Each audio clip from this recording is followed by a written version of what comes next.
Welcome back to 21 Days, and the question we continue to meet around, is Jesus real? We're well on our way now, and beyond that question of is he real, you may already have other questions, and you may have more to come.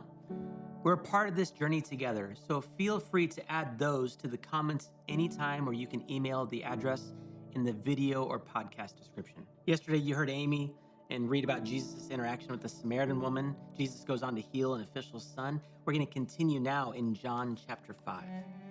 After this, there was a feast of the Jews, and Jesus went up to Jerusalem. Now there is in Jerusalem by the sheep gate a pool, in Aramaic called Bethesda, which has 5 roofed colonnades. In these lay a multitude of invalids, blind, lame, and paralyzed.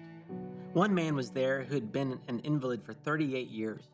When Jesus saw him lying there and knew that he had already been there for a long time, he said to him, "Do you want to be healed?" The sick man answered him, "Sir, I have no one to put me into the pool when the water is stirred up, and while I'm going, another steps down before me." Jesus said to him, "Get up, take up your bed and walk." And at once the man was healed, and he took up his bed and walked. Now that day was the Sabbath, so the Jews said to the man who had been healed, "It is the Sabbath, and it is not lawful for you to take up your bed." But he answered them, "The man who healed me, that man said to me, 'Take up your bed and walk.'" They asked him, "Who's the man who had said to you, 'Take up your bed and walk'?" Now the man who had been healed did not know who it was, for Jesus had withdrawn, as there was a crowd in the place.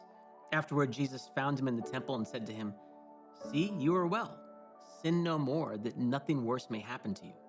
The man went away and told the Jews that it was Jesus who had healed him. And this is why the Jews were persecuting Jesus, because he was doing these things on the Sabbath.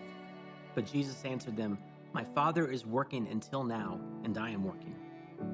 This was why the Jews were seeking all the more to kill him, because not only was he breaking the Sabbath, but he was even calling God his own Father, making himself equal with God. So Jesus said to them, "Truly, truly, I say to you, the Son can do nothing of his own accord, but only what he sees the Father doing. For whatever the Father does, that the Son does likewise. For the Father loves the Son and shows him all that he himself is doing, and greater works than these will he show him, so that you may marvel. For as the Father raises the dead and gives them life, so also the Son gives life to whom he will. For the Father judges no one, but has given all judgment to the Son, that all may honor the Son, just as they honor the Father. Whoever does not honor the Son does not honor the Father who sent him. Truly, truly, I say to you, whoever hears my word and believes him who sent me has eternal life. He does not come into judgment, but is passed from death to life. Truly, truly, I say to you, an hour is coming and is now here when the dead will hear the voice of the Son of God, and those who hear will live. For as the Father has life in himself, he has given him authority to execute judgment, because he is the Son of Man. Do not marvel at this, for an hour is coming when all who are in the tombs will hear his voice and come out, those who have done good to the resurrection of life, and those who have done evil to the resurrection of judgment." Well, as always, thanks for joining in.